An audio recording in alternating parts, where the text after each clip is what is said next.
आपका ये सब लोग चलेगा इंग्लिश में पढ़ते हैं। ये वाला जो आंसर से वैसा दिया उसमें तो बहुत डिस्ट्रिक्शन लगाया उसमें रोबोट एजेंट बन सकता है। अच्छा, जिसमें सारा कोडिंग वोडिंग सब कुछ सिस्टम इसी में ही फिट होता है। आराम से। और कोई बताएगा सर्किट बोर्ड और मदरबोर्ड में क्या अंतर होता है? जरा। शाबाश।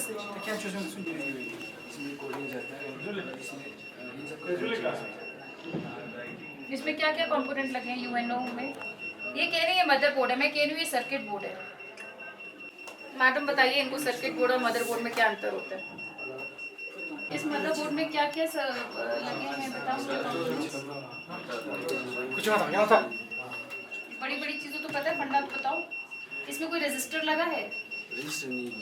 पक्का? ये लगी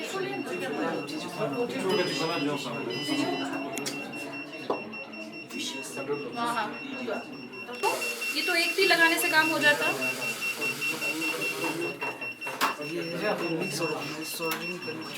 नहीं, मुझे ये बताओ आपने यहाँ पे 6 लाइटें क्यों लगाई? एक लाइट लगाने से भी वही काम होता, 6 लाइट लगाने से भी वही। बताओ, हम भी बैठ जाते हैं, फ्यूचर कैसा होगा? बताओ कैसा होगा फ्यूचर? बताओ, मुझे भी बताओ। अभी क्लाइमेट चेंज हो रहा है और बच्चे लोग स्कूल से जल्दी ड्रॉप कर देते हैं। बच्चे स्कूल से ड्रॉप क्यों कर रहे हैं बताओ? शायद आधी मनी के लिए या इसी मनी के लिए। आप कौन से क्लास में हो? हाँ, 12th में।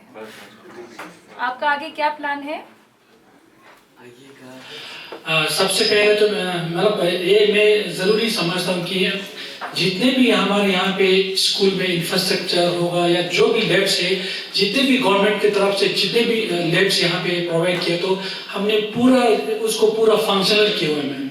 अभी तक या अटैकिंग जितने भी है हमने पूरा फंक्शनल किया हुआ, तो ताकि उसको किस तरह यूज़ करते हैं ये सारे बच्चों पे डिपेंड करते हैं कि आप इस लाइब्रेरी को होगा या अटैकिंग करेंग लैब होगा या स्टेम में होगा, सब यहाँ हमारे तरफ से तो बिल्कुल फंक्शनल किए हुए। तो मगर जब तक आप लोग इसको पूरा आप इसको यूटिलाइज नहीं करेंगे तब तक इसका कोई मतलब ही नहीं रहता।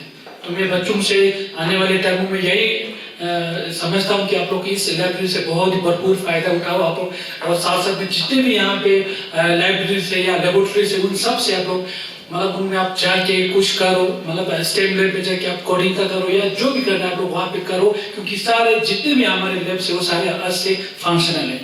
तो मैं बस ये बच्चों से यही कहना चाहूँगा, आप लोग इस तरह की नई चीज़ों को आप लोग पूरा यूज़ करो और इससे आप लोग जितना हो सके आप लोग फायदा उठाने की आप लोग कोशिश करो।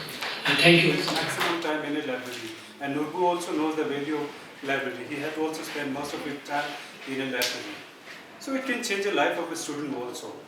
But reading book, जैसे मैडम ने कहा था कि मतलब जैसे now because the education system of the last 450 years was based on a physical form of books. Now a lot of things are coming up like a digital infrastructure, and knowledge is now available at so many sources. But we don't know how well curated it is. But then ki reading book does affect a part of brain which reading on a digital platform does not. So it is also believed to some extent. I'll leave it to you also. But अभी जैसे आपके यहाँ पे मतलब जैसे इससे पहले भी एक लाइब्रेरी हुआ करते थे, उस पार्ट में शायद remember so I've also been there. So जितना टाइम आप यहाँ पे स्पेंड करेंगे, शुरू में शायद मैं समझता हूँ कि आपको यहाँ पे 30 मिनट बैठना बहुत मुश्किल होगा, those who are sitting first time here. तो धीरे धीरे अपना मतलब टाइम यहाँ पे ज़्यादा स्पेंड करने की आदत डालो। शुरू में मैं समझता हूँ अगर 20 मिनट के लिए खाली बैठ भी सकते हैं एक ही चेयर में, वो भी आपका मतलब धीरे धीरे को एक स्टेप होगा। तो next step you can move and then you can sit 40 minute, and धीरे धीरे इस तरह अगर आप धीरे धीरे बाद में आप 3 घंटा 4 घंटा बिताओ मतलब उस चेयर से मतलब बाहर जाए बिना आप बैठ सकते हैं। तो उस तरह आप धीरे धीरे आदत डालिए। मैं समझता हूँ कि अगर आप लोग मैक्सिमम टाइम इस लाइब्रेरी में स्पेंड करेगा तो आई एम श्योर कि 100% it can change your life also. तो उससे मतलब इस तरह मतलब इस लाइब्रेरी रूम को मैक्सिमम मतलब बेनिफिट लेने की आप लोग कोशिश करो। हम लोग आपको जितने भी इंफ्रास्ट्रक्चर स्कूल लेवल पे चाहिए तो वो सारा हम देने की कोशिश करते आ रहे हैं। वैसे भी मैंने कहा था कि बहुत से इंफ्रास्ट्रक्चर आ भी रहे हैं और आने वाले दिनों में जो भी आप लोगों का मतलब पॉसिबल हमारे साइड से होगा, हम आपको सपोर्ट करने की कोशिश करेंगे। और ये कुछ महीने में शायद ये बिल्डिंग भी आपका बन जाएंगे, तो एक आपको एक ब्यूटीफुल क्लासरूम भी बनेगा। और नेक्स्ट साइड में आपके एसडीपी में कुछ और इंफ्रास्ट्रक्चर भी बन रहा है। तो मैं समझता हूँ अभी इंफ्रास्ट्रक्चर तो मैं इतना समझता हूँ कि बार बार काफ़ी प्लेटफॉर्म पे कहता भी हूँ कि जितना इंफ्रास्ट्रक्चर अभी चाहिए, मतलब मोर और लेस, मतलब मैं समझता हूँ कि सफिशिएंट इंफ्रास्ट्रक्चर हमारे पास है। बट एकेडमिक साइड पे हमें बहुत कुछ करने की ज़रूरत है। जितना हमें एकेडमिक परफॉर्मेंस हमें मिलना चाहिए उतना शायद नहीं मिलते हैं, तो वो आप लोग को मतलब ज़्यादा मेहनत करना चाहिए। और हमारे मतलब टीचिंग स्टाफ, जैसे आप सबको पता है कि मतलब इतना मेहनत करते हैं कि लास्ट ईयर यहाँ पे मतलब विंटर में भी आप लोग को अपने पूरे फैमिली उनका भी होते हैं सबका भी, तो फैमिली कमिटमेंट सारा छोड़ के आप लोग के लिए यहाँ पे मतलब पूरे विंटर में बैठे थे। तो उसके बावजूद भी मतलब अभी इतना मतलब आपकी जो टीचिंग स्टाफ करते हैं, तो सबको पहले टीचिंग स्टाफ को जितने भी यहाँ पे स्टाफ है उनको आपको सबको थैंक यू कहना चाहता हूँ। थैंक यू मतलब आप लोग भी करना चाहिए। और क्योंकि अभी कोई भी प्राइवेट स्कूल में ऐसा नहीं करते हैं। अभी मतलब शायद आपने यहाँ पे ले में बहुत से प्राइवेट स्कूल है, कोई भी प्राइवेट स्कूल विंटर में अपने मतलब स्टूडेंट के लिए खुला नहीं रखते हैं। वो लोग सीधा उल्टा विंटर में जो अपने पेरेंट्स से फीस देते हैं और पढ़ाते भी नहीं हैं। तो हम लोग आपके लिए विंटर में भी यहाँ पे अपने सारा फैमिली छोड़ के आपके सारे टीचिंग स्टाफ, नॉन टीचिंग कुछ भी मतलब ड्यूटी पे लगते हैं, तो वो लोग आपके लिए रहते हैं। तो आप लोग प्लीज़, या मैं कहता हूँ कि आप लोग मेहनत करो, और जितना मेहनत करेगा उतना हमारा एकेडमिक साइड भी इम्प्रूवमेंट होगा आने वाले दिनों में, मैं ऐसा मानता हूँ। तो मैं इसी उम्मीद के साथ मतलब ज़्यादा नहीं कहना चाहता हूँ। आप लोग इस लाइब्रेरी को मैक्सिमम यूटिलाइज करने की कोशिश करो, और धीरे धीरे मतलब हम और भी इंफ्रास्ट्रक्चर आपको एडप्ट करने की कोशिश करूँगा। जी, कॉलेज यूनिवर्सिटीज़ में जो पहले लाइब्रेरीज होती थी बस वही रह गई हैं। Unfortunately the interest in reading is lost. आप में से भी ज़्यादातर बच्चे मोबाइल पे टाइम स्पेंड करते होंगे, किताबों में कम। ये थोड़े दुख की बात है कि अब बच्चे लाइब्रेरी जाना पसंद नहीं करते, बट इस बैकग्राउंड में भी अगर हम एक लाइब्रेरी को इनॉग्रेट कर रहे हैं, तो इस यकीन के साथ और इस उम्मीद के साथ कि बच्चे अभी भी किताबों को खोलेंगे, किताबों में कुछ पढ़ने की कोशिश करेंगे। देखिए बच्चों, हमारी बारी में जब हम पढ़ते थे तो मोबाइल फोन्स नहीं होते थे, तो क्या मुझे लगता है बहुत अच्छी बात थी। And books will give us that beautiful canvas to put down on our own imaginations. Unfortunately, mobile phones के आने से, टीवी और वीडियोस के आने से वो सब काफी कम हो गया है। I can just recollect some of the lines that we would read. कुछ किताबों में ऐसा लिखा जाता था, On a beautiful morning, a bird spreads his wings out, trying to touch the sky, but flying down wherever he would move a little more towards the horizon. अब ये दो लाइनें हैं कि एक खुले आसमान में सुबह के वक्त एक पंछी कैसे अपने पंख खोलकर ऊपर उड़ता है, कुछ ऊपर जाता है और फिर वो नीचे गिर जाता है। अब ये चीज को अपने दिमाग में आप सब लोग अलग अलग तरह से इमेजिन करेंगे, और एक किताब का काम यही होता है। एक ब्लैक एंड व्हाइट किताब में कोई स्टोरी लिखी होती है, तो हर रीडर, हर उम्र का रीडर, कोई छोटा बच्चा, कोई मिडिल एज पर्सन और कोई एल्डरली, उसको अपनी तरह से इमेजिन करता है।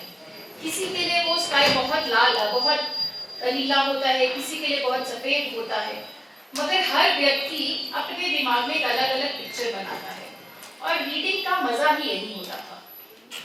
आज के समय में बिकॉज आप सबको आदत है एनिमेटेड मूवीज देखने की, एनिमेटेड किताबें पढ़ने की, तो आप सबको पिक्चर्स बनी बनाई मिल जाती हैं। तो वो आसमान का रंग कैसा था इस किताब में नहीं बताया गया है। A bird spreads its wings to fly and touch the horizon. अब इस एक सेंटेंस में कहीं भी आकाश का रंग नहीं है, बट उसको जो व्यक्ति पढ़ता है अपने मूड के अनुसार, अपनी सोच के अनुसार, उसमें अलग अलग रंग ढालता था। यही मजा था किताबों का, यही खूबसूरती होती है किताबों की। A book is nothing but just a black and white gateway to a beautifully colorful world. किताबों में सब कुछ ब्लैक इंक से लिखा होता है, मगर उसमें जो कहानियां होती है कितनी रंग बिरंगी होती है ना, पर वो तभी आप लोग एप्रिशिएट कर पाएंगे जब आप उनको पढ़ पाएंगे। सारी किताबें पढ़ते हैं, बहुत सारे कैरेक्टर्स अपने दिमाग में बनाते हैं, और हो सकता है जिस तरह का कैरेक्टर आपने अपने दिमाग में बनाया वो दूसरे व्यक्ति से बहुत अलग हो, और यही खूबसूरती है। तो यही हम लोगों के पास अनफॉर्चुनेटली उतना टाइम नहीं है पढ़ने का, मगर given a choice, if somebody can really take us back to our times, I am sure यहाँ पर जितने भी लोग बैठे हैं वो सब अपनी फुर्सत के समय में किताब खोलकर पढ़ना चाहेंगे, क्योंकि ये वो एक अपॉर्चुनिटी होती है आपके पास, जब आप अपने विचारों को, अपने थॉट्स को, अपने आइडियाज को, अपने इमेजिनेशन को क्रिएटिवली किसी भी तरह के ढांचे में, किसी भी तरह के स्ट्रक्चर में उतार सकते हैं। और इनसे एक कदम आगे होते हैं जो राइटर्स होते हैं, वो रीडर से भी 2 कदम आगे होते हैं, क्योंकि they actually give us those beautiful written pieces जिनको हम अपने दिमाग में इमेजिन करते हैं। तो मेरा रिक्वेस्ट आप सबसे रहेगा कि लेजर के लिए किताबें ज़रूर पढ़िए, जितना हो सके मोबाइल फ़ोन और टीवी वगैरह से बेहतर होता है किताबें पढ़िए। आजकल किताबों पर मूवीज आनी शुरू हो गई हैं, मगर the books have still not lost their charm. People of our generations, I'm sure Malvan sahab would agree, we would prefer to pick a book and read it rather than watching it online, because जैसा कि मैंने कहा, हम अपने मस्तिष्क, हम अपने दिमाग में जैसे उन किताबों की चीज़ें इमेजिन करेंगे, सीन्स इमेजिन करेंगे, वो बहुत खूबसूरत होते हैं। So number 1 this. Number 2 also I've seen कि स्कूल्स और यूनिवर्सिटीज में आजकल लाइब्रेरीज में बच्चे इक्के दुक्के ही आते हैं।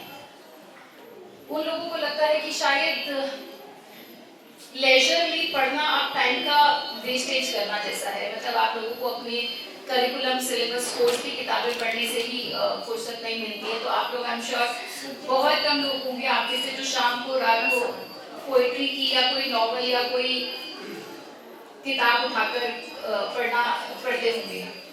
सो my request to all of you is कि आप सिर्फ कोर्स की किताबें मत पढ़िए, सिलेबस की किताबें मत पढ़िए, मगर कभी कभी न्यूज़पेपर उठा के पढ़िए। बहुत सारे यहाँ पे नॉवेल्स पढ़े हुए हैं, ड्रामा है, फिक्शन है। आप सबसे मेरा रिक्वेस्ट रहेगा कि हफ्ते में एटलीस्ट 5 स्टोरीज जरूर पढ़िए। एक किताब में 10, 20, 22 स्टोरीज होती है।